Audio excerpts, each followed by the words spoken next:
Hello বন্ধুরা, welcome back to my channel. আজ আমরা জানবো নাউন কি বা কাকে বলে। যে শব্দ দ্বারা কোনো ব্যক্তি, বস্তু, স্থান, প্রাণী বা ধারণার নাম বোঝানো হয় তাকে নাউন বলে। অথবা কোনো কিছুর নাম বোঝায় এমন শব্দকে নাউন বলে।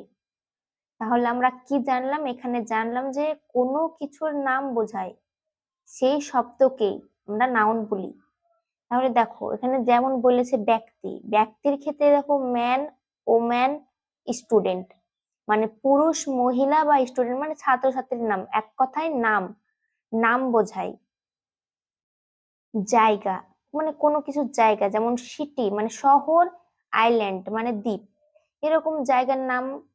জায়গা হলে এগুলো কি হবে? এগুলো হবে নাউন।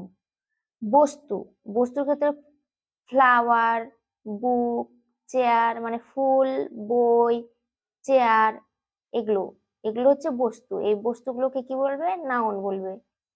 প্রাণী, প্রাণীর ক্ষেত্রে ডগ মানে কুকুর, ক্যাট মানে বিড়াল, এসব মানে প্রাণী জাতীয় জিনিসগুলোকে কি বলবো? নাউন।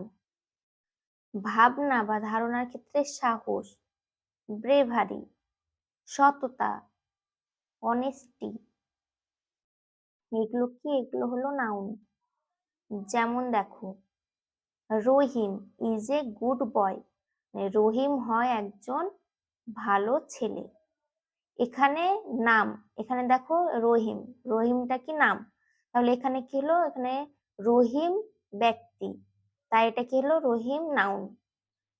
আর একটা দেখো উদাহরণ, দি ক্যাট ইজ কিউট, মানে বিড়ালটি হয় সুন্দর। এখানে প্রাণী বলতে এখানে ক্যাট মানে বিড়াল, ক্যাটটা হচ্ছে কি? প্রাণী, তাই এখানে ক্যাট হলো প্রাণী, তাই এখানে ক্যাট হলো কি? নাউন। আই লাইক ফ্লাওয়ার, এখানে যেমন ফুল, ফ্লাওয়ার মানে ফুল, তাই এটা কি? নাউন। আমার ভিডিওটি যদি ভালো লাগে তাহলে তোমরা সাবস্ক্রাইব করো এবং লাইক করো।